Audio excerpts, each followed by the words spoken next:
Ready? Hello, welcome to Science Sunday. Today we're live streaming from the sanctuary at DUUC. Due to the precautions established by the church, all services, forums, and most church-related activities have been postponed, canceled, or will be live streamed. We're supporting you and help you in this time and hope that you're doing well, and thanks for joining us here today. I'm Mike Winter, and along with Scott Thompson, we host the Science Sundays on first and third Sundays of the month. And if you haven't seen us before, we hope you become a regular participant. And those of you that have been at a lot of our services or a lot of our activities, welcome back.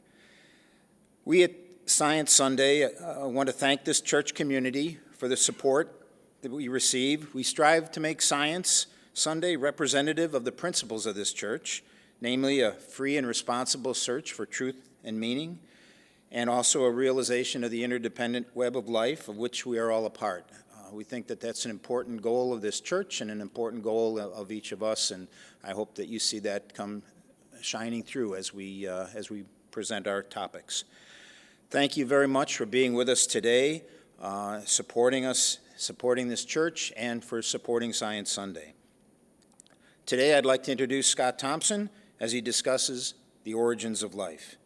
If you have questions, Scott is going to announce it a few times during the talk too, but at tscott@humanistchat.org, tscott with a T and then two T's at the end, humanistchat.org, you can send in questions and we'll do our best to answer all the questions that we can get. Thank you very much, and with no further ado, Scott Thompson. Thanks, Mike.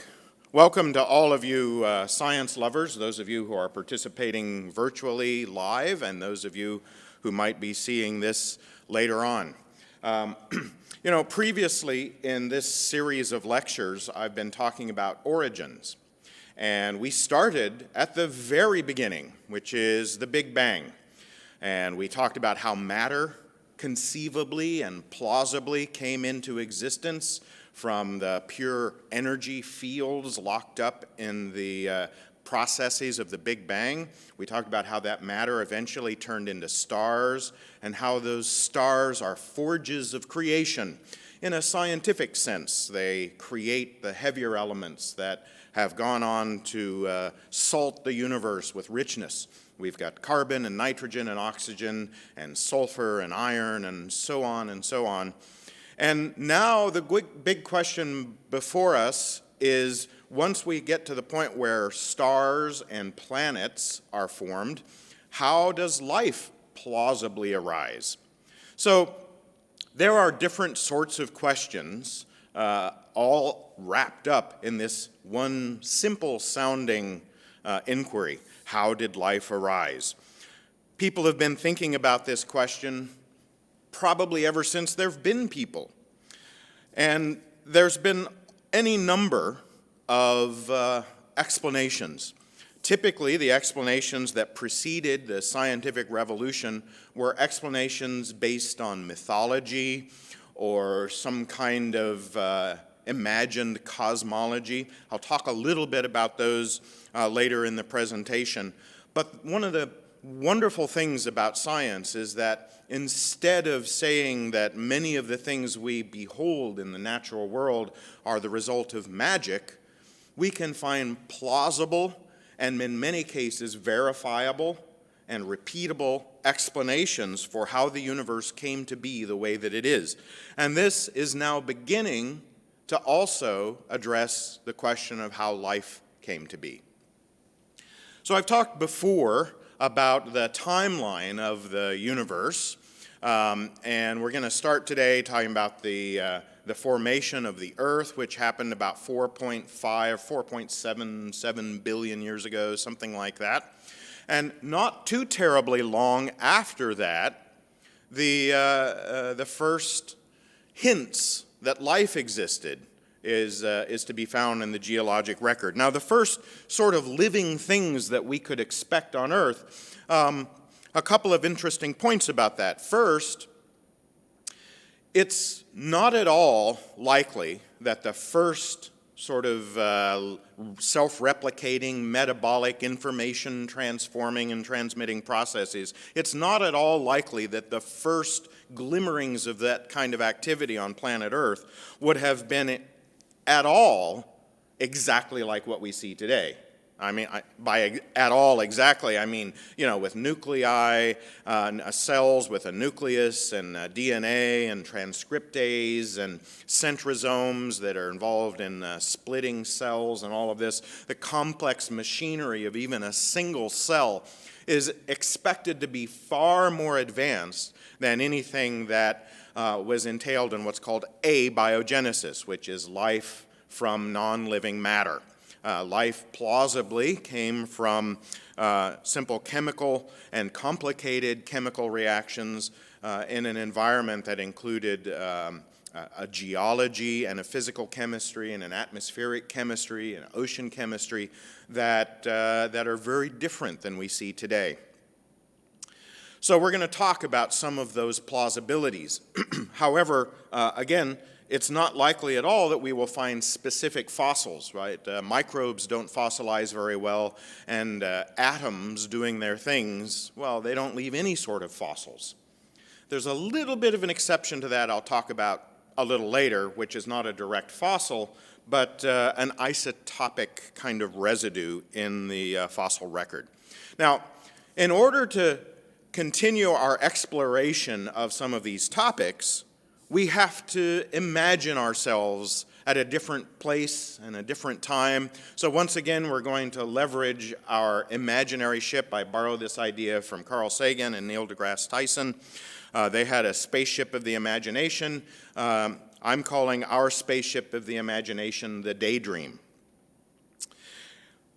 So we're going to take our daydream, we're going to start off back at the time of the solar nebula and the pre-solar nebula, when planets, including the Earth and the Moon, first formed out of the dust and debris, the silicates, the iron, the oxygen. Remember last time I said that the Earth is mostly oxygen, so that when you stub your toe, you shouldn't worry about it. Most of what makes up a rock is oxygen.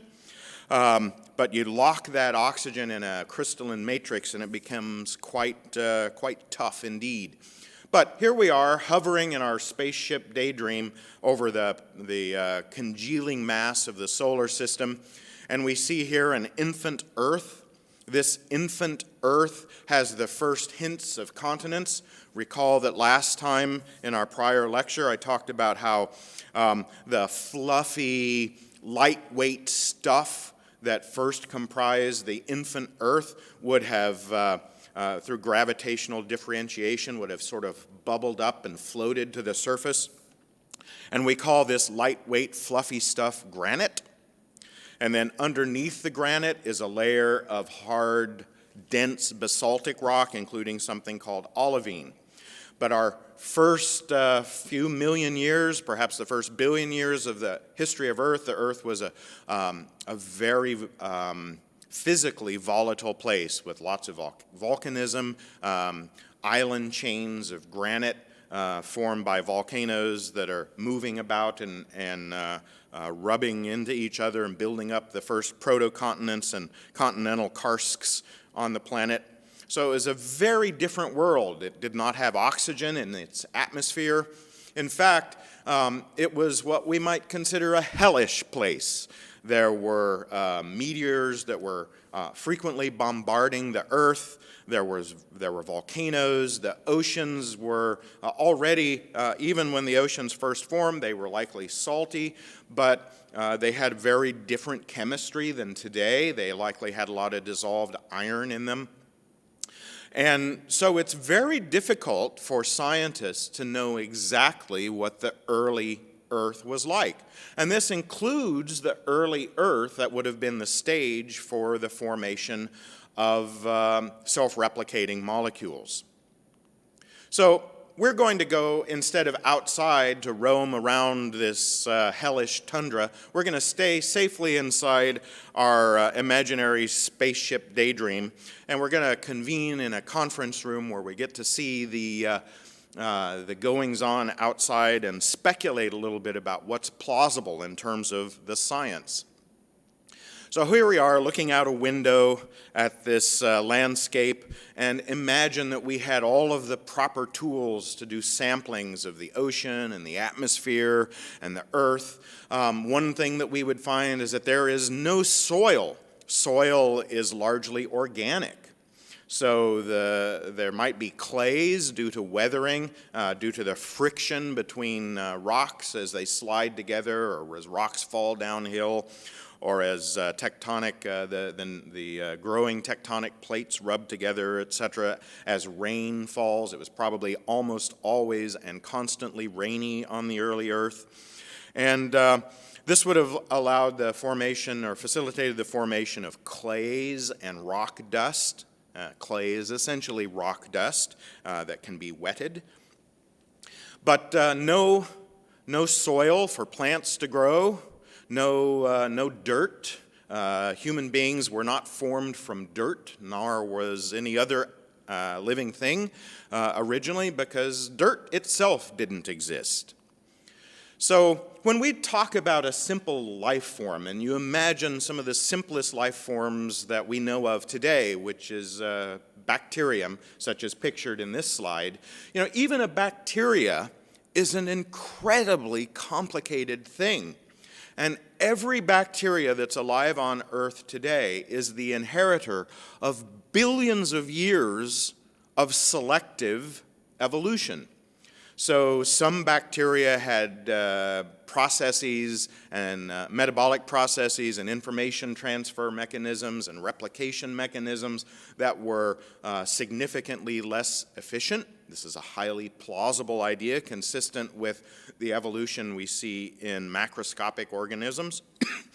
And even the simplest bacteria and archaea that are around today, like I said, are vastly more complicated than we can expect the first prebiotic chemical operations to be, or the first things that we might call life. And this gets us into the delineation between what is life and what isn't life. One of the ways to simply deal with this problem is to say, well, life is a special thing, a magical thing. Life was created. Maybe it was created by Ahura Mazda or Anahaztek or some other deity idea, or maybe like some ancient traditions of the world, life was created by the confluence of chaos and order in some kind of cosmic dance that gave rise to complexity and organization. So these ideas which predate science are not, on the face of it, horrible ideas. People have always been full of curiosity, and lacking evidence and lacking the scientific method, they invented stories. Some we would consider more, and many we would consider less plausible, but everybody has tried to answer this question. And today, like I said, in the modern era, we're at least getting closer to be able to make some reasonable, scientifically informed speculations about these questions. Many of you might recall that back in I think it was the 60s, might have been the 50s, I don't have it written down, the Miller-Urey experiment, where a graduate student approached his professor, who had already won the Nobel Prize. Urey had already won the Nobel Prize, and Miller said, you know what, I've got this crazy idea, why don't we try to recreate the way the Earth's atmosphere and oceans were back several billion years ago. And I don't know, let's just run a spark through it and see what happens. And this famous Miller experiment called the Miller-Urey experiment was something kind of like that. They took water and a kind of primordial soup. Carl Sagan made that term famous. And he took a primordial soup, as was suspected at that time, with an atmosphere with methane and carbon dioxide and whatnot, and all of these dissolved chemicals, and they ran electrical sparks through this highly saturated atmosphere in a bottle. saturated with water and whatnot. And after a few hours, and certainly after a few days, the clear water in one of the beakers had turned reddish. And when they looked at that, they found that it comprised a lot of amino acids. And so since that time, scientists have used telescopes and the way that telescopes can look at the spectrum of light either emitted by hot molecules and atoms or reflected off of cooler molecules and atoms. They've used this spectroscopic method and have found that these kinds of amino acid molecules and precursor cursor molecules to things like lipids or fats, these kinds of basic stuck together atoms of hydrogen and helium and sulfur and carbon, not helium, sorry, hydrogen and oxygen and carbon, etc. These kinds of amino acids are everywhere that we look. They're out in space. They couldn't conceivably have come from Earth, but they're out there. Now, these aren't living things. They're not living molecules, but they are molecules, relatively complicated molecules, that are used ubiquitously by every form of life we've ever seen, as is water. So carbon, water, hydrogen, sulfur, nitrogen, these atoms are everywhere in the universe. We don't have to rely on some science fiction notion of silicon-based life because silicon tends to make much stronger bonds. And look at the way quartz is, silicon dioxide. Silicon and oxygen bind together so firmly that it's really hard to get any dynamic chemistry out of that duo.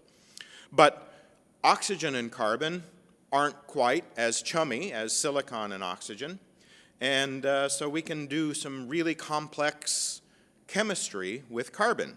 So it's plausible that life in whatever form, or living processes or proto-living processes, involved some chemistry involving hydrogen, carbon, oxygen, nitrogen, the same sorts of atoms and molecules that are involved today and that we see with amino acids.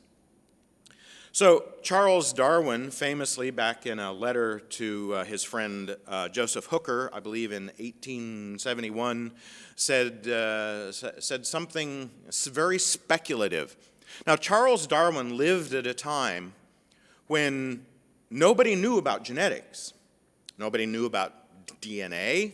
That's not strictly true. Mendel had done some of his experiments with peas and had found heritability and ideas that would eventually turn into ideas of genetics. But Darwin very provably did not know about any of this. So Darwin didn't know about DNA, he didn't know about the double helix, he didn't know how cells worked, he didn't know anything about ribosomes and transcriptase and all of these complicated processes within a cell. But he did know that life was comprised of molecules and atoms of the regular kind of stuff we see around us every day. And he speculated in this 1871 letter to Joseph Hooker that maybe somewhere on the early Earth in some warm little pond, chemicals, just pure chemicals, came together in a way that they precipitated out of this muck and grabbed onto one another and started a self-replication process and began the long chain of consequences that we call natural selection. Molecules that were more efficient at replicating themselves. It would be really a stretch to call these living molecules, but any molecule that would replicate itself more efficiently would become more prolific and higher concentration than molecules that were less efficient at replicating themselves. So Darwin had this idea of a warm little pond with clement conditions where living things might have gotten their start as self-assembling molecules. And we'll see that this idea of the prebiotic soup full of amino acids and lipids and whatnot is quite plausible. Again, these chemicals are everywhere in the universe, and they were everywhere on the prebiotic Earth, or at least in many places there were concentrations of these molecules quite plausibly on the prebiotic Earth. So if we look at the proverbial tree of life, this is one of the representations of that tree that I prefer. It's a kind of a modern take on the idea. And this shows that there are many sort of primary branches of this living population on planet Earth. And the time, as it were, starts in the center of this wheel.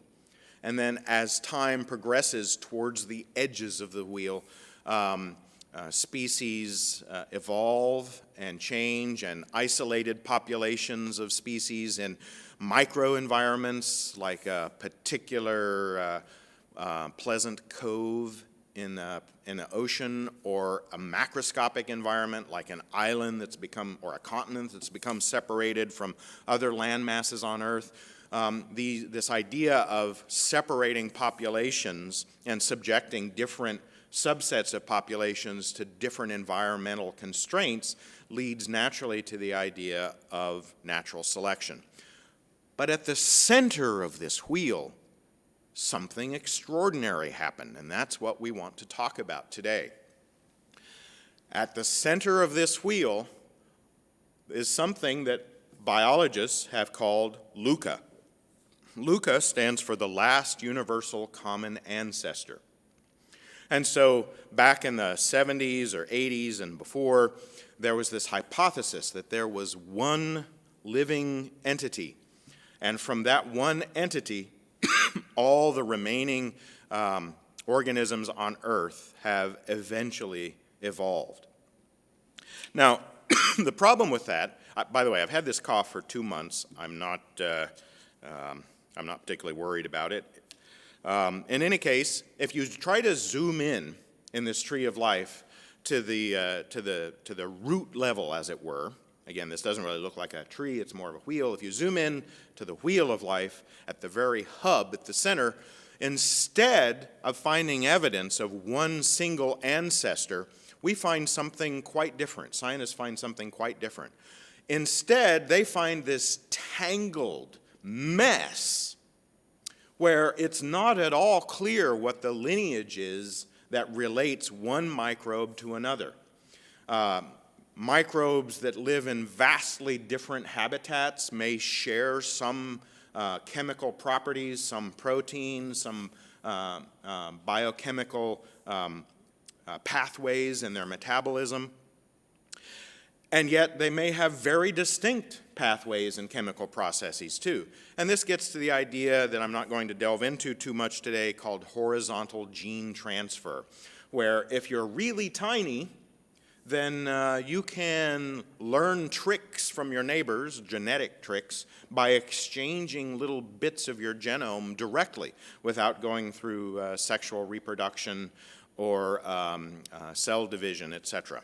So this is evidence that at the very beginning, life was exceptionally gregarious. It was constantly exchanging bits of information and molecular processes and metabolites. And if one plausibly gets rid of the notion of a cell wall, even, then you can imagine just little chemical replicators that are living in an environment where they exchange information fairly freely. But in any case, without having to dig back into some hypothetical microbial fossil record, just looking at the microorganisms that are extant today, we see evidence of horizontal gene transfer that completely obliterate this notion that there was a single primeval LUCA organism that was the first living thing on Earth. There was a morass of chemical processes and biological or protobiological processes, and from this mass, eventually, at least one successful microbe arose. So here's this ancient question that has vexed philosophers and school children for generations. Which came first, the chicken or the egg? And according to the scientifically proven fact of Darwinian evolution, something slightly different from a chicken laid an egg that inherited a mutation or that had its own mutation that made it a little different than its grandparent chickens, or perhaps even its parent chickens. And if you take this analogy back far enough, chickens were at one point dinosaurs. In fact, all birds were dinosaurs, and dinosaurs laid eggs. So in terms of which came first, the chicken or the egg, well, eggs predated chickens. But if you want to have a chicken, something that was a little different than what you might deem a chicken, genetically speaking, and maybe even physiologically speaking, if you go back enough great-great-grandparents, something a little different than a chicken laid an egg that became a chicken. So depending on one's point of view, you can provide a scientific answer to this in several different ways. Well, there's a similar set of problems entailed in notions about the origin of life. The question is, we've got three significant pillars to the processes of life that are exhibited to this day. And that involves an exchange of information, the development of structure that allows an organism to thrive in a particular environment and to separate itself from that environment, to provide a barrier between oneself and the other, so that your insides don't leak out. So this idea of barriers and structures and internal structures, and we have organs, cells, and even bacteria have organelles. And then finally, information structure, and then metabolism. How does a living thing extract energy from its environment and use that energy to drive the kind of nanomachines, the biochemical nanomachines that compel life to do its thing. So information, structure, and metabolism. Now, hearkening back to our chicken and egg question, the relevant question is, which of these came first? An information transfer mechanism, such as DNA, genes and DNA to RNA, to proteins, or was it a structure thing with cell walls and membranes and ribosomes and other specific structures? Or was it a metabolism thing where energy, usually in the form of some kind of aqueous ion that is a kind of electrical current, drives biochemical processes? Well, scientists don't yet know the answer to this in a definitive way, but there are certain contexts that they've imagined that would be plausible on a primitive Earth that would combine more than one of these things in the same general location, same ecosystem, if you will. So, when we're talking about structure, we've got cytoplasms and ribosomes, and cells today have mitochondria, etc. And, the kind of cell that goes into making you or I or a puppy dog or any other multicellular creature is phenomenally complex. The complexity is evident also in its metabolism. You've heard about the Krebs cycle, but there are thousands of chemical reactions entailed in releasing energy from different food sources, molecular food sources, in nature. And then information processing, as I alluded to, you've got DNA transcribed by messenger RNA, et cetera. And I'll talk a little more about that in a minute. But here's something very, very interesting that scientists first noted at least 50 years ago.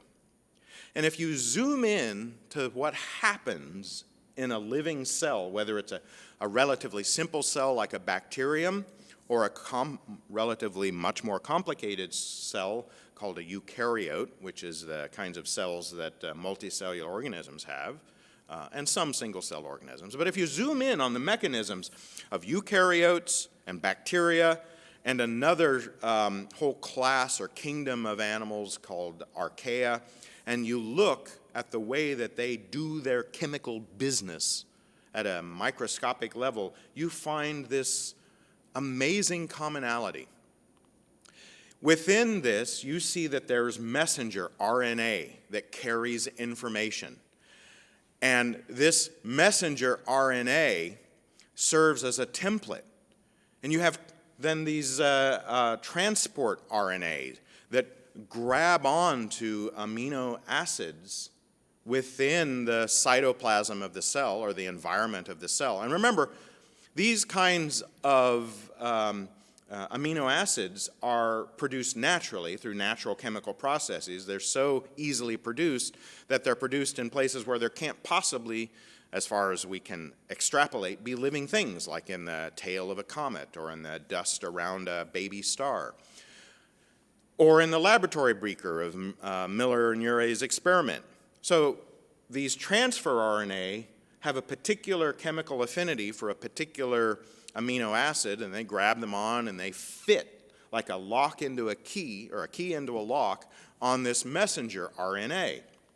And then this amazing little micro machine within every living cell called a ribosome takes this template of the messenger RNA, which is a encoding strand, a strand of information encoding, and it uses that to string together one after another of these transfer RNA that carry amino acids. And this is the way a protein gets built. But if you think carefully about this and notice what I've circled in this image, you see that RNA is implicated again and again and again. Sure, there's some DNA in a nucleus, but it's plausible that RNA, because it's so important to these functions, that RNA is one of the fundamental characteristics of living things. In that tangle of life I alluded to, RNA is very, very plausibly ubiquitous. Now, one of the cool things about RNA is that it can do some chemical action on its own. It can form enzymes, it can form some structures that can operate on other molecules. It's not as efficient at doing that as certain other protein-based molecules, but it can do a bit of it. And here's a wonderful piece of proof that that's true. The ribosome that takes messenger RNA and then facilitates the tacking on of transport RNA that pulls amino acids into a protein chain, that ribosome is mostly made out of RNA. Now, modern ribosomes in every creature that we've looked at also has some proteins tacked onto it. But the operational bits, the crunchy bits of the ribosome, is made out of RNA. The part that does the work is made out of RNA. So this is all a very good argument that there existed on the primeval Earth this idea that's been called an RNA world. And one of the things that's implicated in this notion is that clay serves as a substrate before you have information transfer from messenger RNA, long strands of RNA that already have information in them. So we're back to the chicken and egg thing. It has been proven that if you have a moistened clay substrate, and clay tends to build up in layers, like sheets of paper layered on top of each other, in between the layers, transfer RNA, which are very simple little bits of RNA, can grab on to these clay layers and form these strings along with their attendant amino acids. It can form these strings, and happens billions and trillions of times in a solution with the right prebiotic molecules. And it's a leap of imagination, but a justifiable one and a plausible one, most scientists think, to say that some of these chains, these random chains of amino acids, strung together by thermodynamic and chemical processes on a clay substrate by RNA, some of these would have folded, because when you string amino acids together, that has a name. A string of amino acids is called a protein. And proteins, different amino acids have different residual charges, positive and negative charges on them, and these charges attract or repel other amino acids, and it causes a string of amino acids to fold into complicated ways, and those complications are part of building literally a machine out of protein. So one plausibility is that this prebiotic world of moistened clay and organic molecules that were not living things per se, formed a dynamic place for the generation of random protein bits. And much additional research is being done into that idea to try and see if there's a preferential sort of protein or a selection mechanism that the molecules can undergo. Here's a little video clip of how a ribosome works, how it gathers up transfer RNA that are just floating around in the environment that have a little bit of amino acid attached, and then uses our messenger RNA information strand as a template to string them together in the right order. A very, very primitive machine in life. In fact, every single living cell, whether it's a bacteria or an archaea or a eukaryote, again, which makes up you and chickens and everything else, everything has ribosomes in it. In fact, every cell of your body has about 100 million ribosomes. So they're incredibly tiny little molecular machines. Even a bacteria or an archaea will have something like 10,000 ribosomes in it. And because of differential processes in evolution, one ribosome of one species is not identical to the ribosome of another, but they're all constituted of RNA with more or less proteins tacked on to help improve their chemical efficiency. Amazing stuff. And nowhere in this explanation is there a need for something magical. Now, speaking of magical, one of the arguments that sometimes is levied against the notion of abiogenesis, of life originating from chemical and geological processes, is the second law of thermodynamics.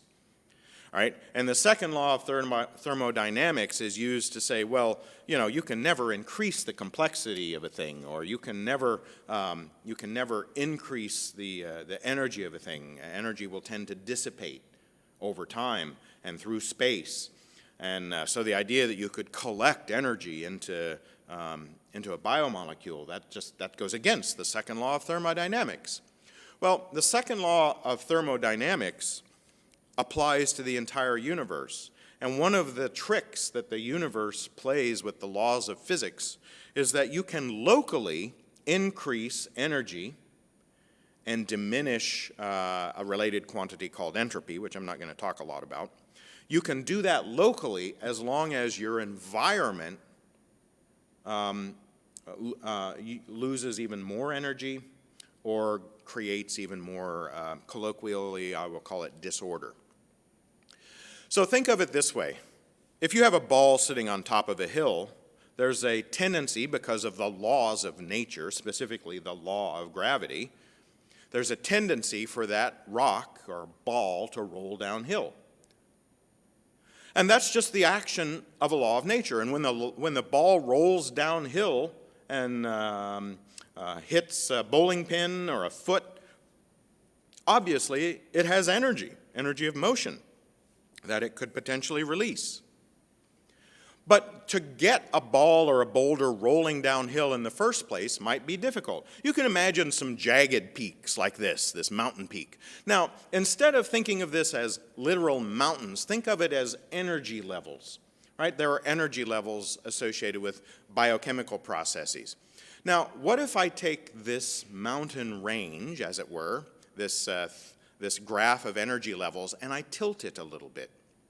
Well, when I tilt it, if you'll notice, there's still a tendency for the energy to decrease or diminish as you traverse the range. Each one of the troughs is lower than the preceding trough. But there's this little spike of energy preventing a chemical process from taking advantage of that and rolling easily downhill. And this idea is entailed in many natural processes where you get the evolution, I'm sorry, that's probably a poor use of the term, where you get the creation of structure because of energetically favorable processes, dissipative structures. And one example is a hurricane. A hurricane has a lot more structure than just a single puffy cloud might have. But this is an emergent structure because of the energetic thermodynamics of what's called a dissipative structure. Nature often finds a way to take advantage of energy gradients, including thermal gradients, and it typically does this in a structured and organized way.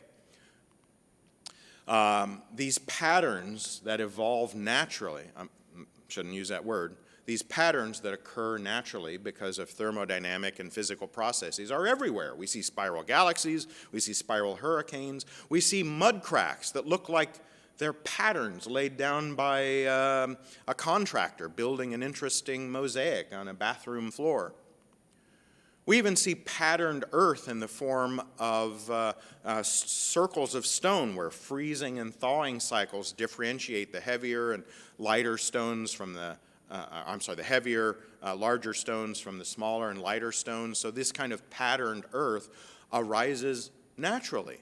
Circles formed on earth through no magic whatsoever. It's just thermodynamics doing its thing. But to overcome one of these humps requires something called activation energy. Just like you have to push a ball or a boulder to start it rolling downhill, many of these chemical processes require a little bit of energy to be put in, and then you get a lot of energy out of it. That's called catalysis. You get catalytic reactions. And one of the ways that you can make a catalytic process happen is by putting in a lot of energy. Another way that you can do it is that you can lower the activation energy. If you wrap that hill in something like, I don't know, something that's easier to climb, right? You put rungs on the hill instead of just a flat surface of granite. If you were to carve rungs onto the hill, it would be easier to climb it. Well, in a roughly analogous way, biochemistry can lower the activation energy required for a chemical reaction to occur. And in natural processes, these catalyst molecules are called enzymes. Enzymes in biological processes are catalysts that facilitate other chemical reactions by changing the activation energy requirements. And one of the cool things is that when you look at the energy of life, the way metabolism happens in living things, you find protons everywhere. The cells of plants that do photosynthesis have chloroplasts in them, and I'm not going to talk a lot about photosynthesis now, but those same plant cells that have chloroplasts also have mitochondria. Mitochondria is called the battery of life because it literally builds up a charge on the inside of the mitochondria that's different from the charge on the outside. It creates literally a battery. And in order for that to happen, protons must preferentially be put inside the mitochondria. This happens by virtue of a kind of proton pump that is powered by chemicals and by naturally occurring chemicals, by the oxidation and reduction processes where oxygen might want to might have a tendency energetically to bind with carbon and in the process give up a little bit of energy in the form of motion, and this little bit of motion actually spins quite literally a motor inside of the mitochondria, on the walls of the mitochondria. So the mitochondria, which are in nearly every living cell, actually festooned with tiny little motors that are spun by burning oxygen, just like you burn a pile of leaves, but in a very controlled manner, such that about 88% efficiency of energy transfer happens. Now, you'd think that life might use electrons. We use electrons. We use electrons to power computers and light bulbs and many other things.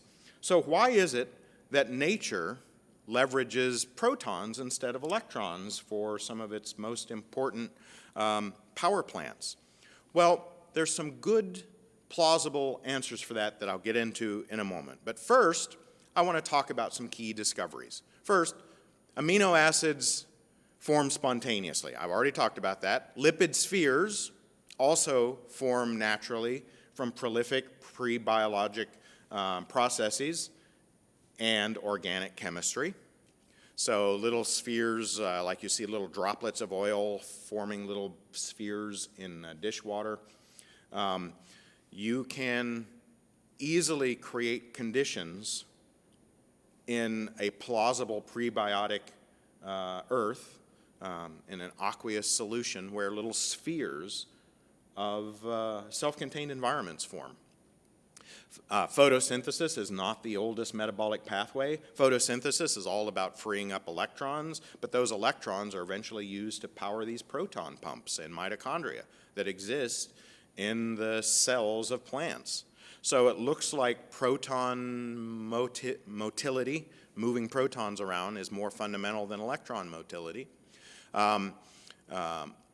Autocatalytic metabolic processes for processing hydrogen molecules, H2 and CO2, are found in all primitive organisms. Every organism on Earth has some kind of metabolic process that entails CO2 and hydrogen. By the way, you can get protons out of hydrogen by stripping their electrons off. And then ribosomes are common to all living things.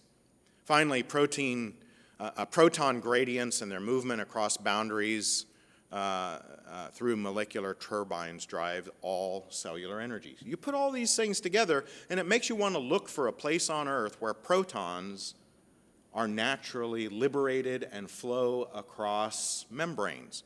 Well, that has been found.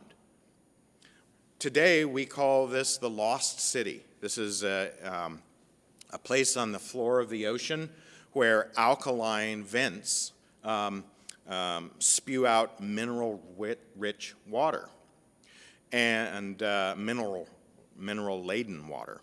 And these alkali vents are warm and snuggly.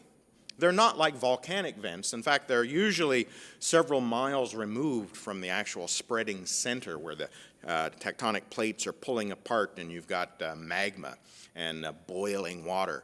This is just warm water. And interestingly enough, the processes by which these minerals condense as they bubble up through the mantle form these chambered structures. And these chambers have a size roughly about the same size. They can be as small as bacteria. So you've got this chamber with mineral particles on it and protons flowing through it. And inside you've got this aqueous environment, this seawater. And on the primitive Earth, the seawater was a little different. It had a lot of iron dissolved in it. So the chemistry that happened on the primitive Earth is likely a bit different than the chemistry happening on the modern Earth where these are. But this is a plausible environment for how life's biochemistry could have been jump-started by a natural flow of protons. And one of the ways that these things form, remember last time I talked about the mineral olivine that is part of the basaltic crust of the Earth. When you expose olivine to seawater, it naturally undergoes a chemical reaction that can after a series of events, liberate these protons. It's called serpentinization. Olivine turns into serpentine. So where on Earth are these things? Well, the first one was found in the mid-Atlantic, about 10 miles away from a spreading center. Since then, there's been another one found, I believe it's up by Greenland. But these things are enormous sort of chemical factories, and even to this day, microbes live there. But we're not expecting brand new biomolecules to be evolved there, because the microbes that already live there, if they see a little biomolecule with some potential energy in it, they just gobble it right up. So those newly formed molecules don't have a chance to undergo evolution. So 3 plausibly relatively straightforward steps to simple life. A proton gradient across an inorganic substrate, which could form a kind of cell, in this case a geometric cell, not a living cell.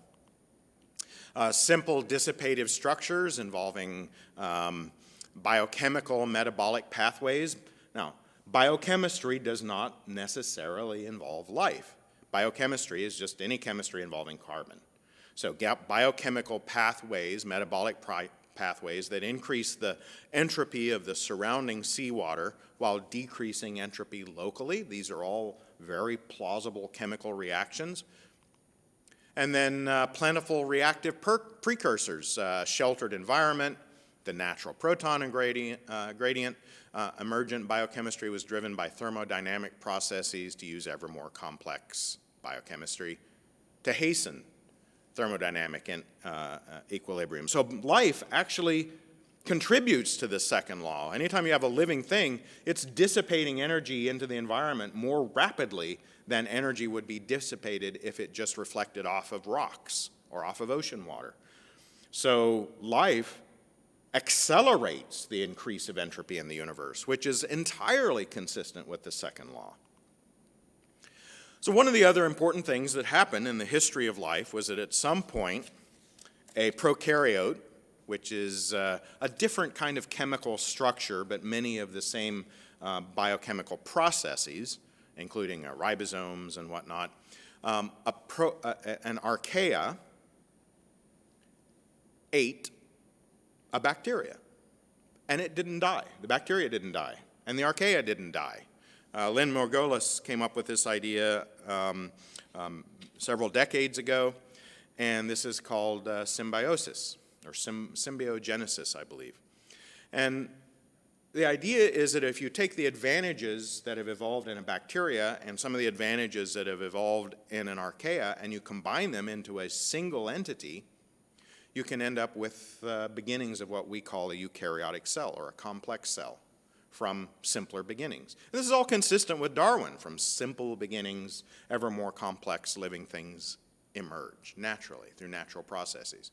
Now, one plausible thing that could be true, rather than these hydrothermal vents in the ocean, even a primitive ocean that had a slightly different biochemistry, one of the plausible things could be that life got its start on another planet and was transported in the form of bacteria, really robust bacteria that could survive outer space.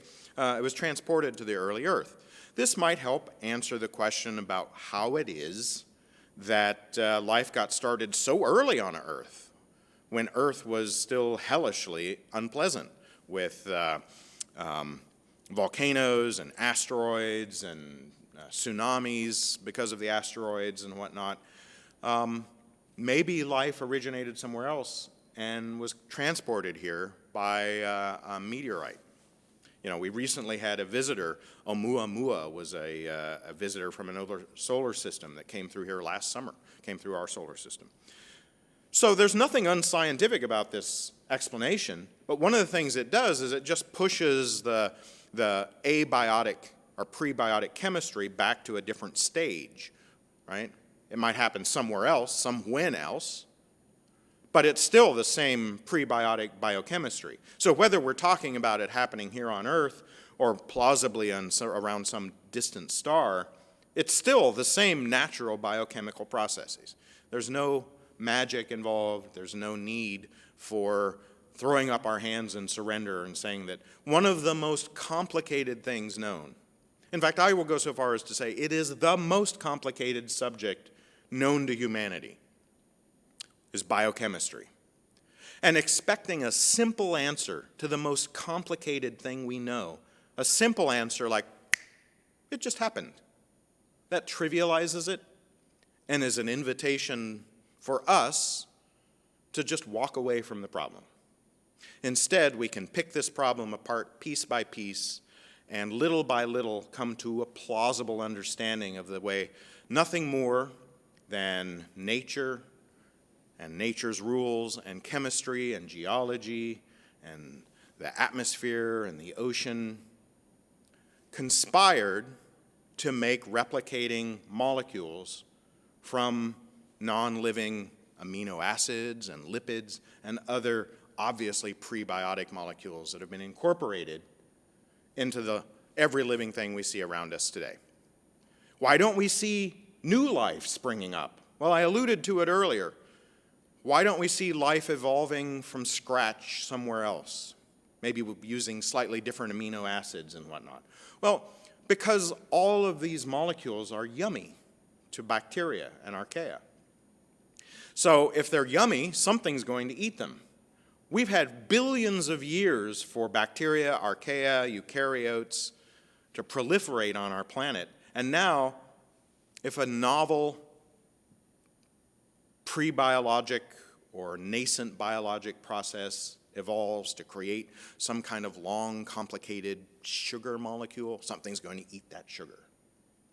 So that's one of the reasons why we see everything descended from what looks like a common ancestor, is because once one chemical process started undergoing Darwinian evolution, it led to a proliferation of organisms that saturated the environment and closed the door on any new emergence of life. It's like, imagine driving around in an ancient steam-powered automobile. Well, nobody does that anymore, because now we've got race cars and hybrid cars, and steam-powered automobile just wouldn't have any role to play other than as a novelty in our environment, in our societies. And once you get modern organisms using a replicatable, efficient biochemistry, and this happened billions of years ago, once that happened, we're off to the races, and everything Darwin has taught us about the way natural selection works is relevant and perfectly competent to explain the variety of life we see in the world around us. Finally, here are some books that I've used to inform today's presentation. I encourage you to check out from your library or purchase one or more of these books. And I thank all of you for your attention and virtual attendance today, and we'll be seeing you soon. Stay healthy and well. Thank you.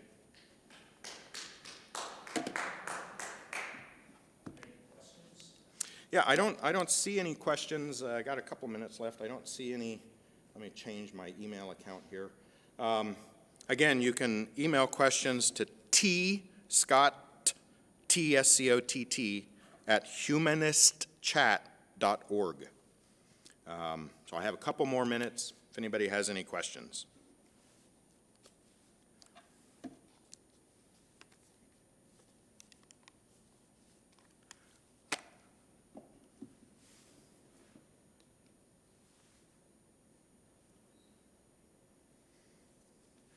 All right, the airwaves, the E-waves seem like they're pretty quiet.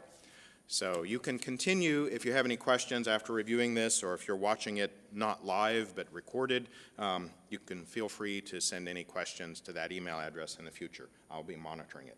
Thank you very much. Stay safe, and we'll meet again soon.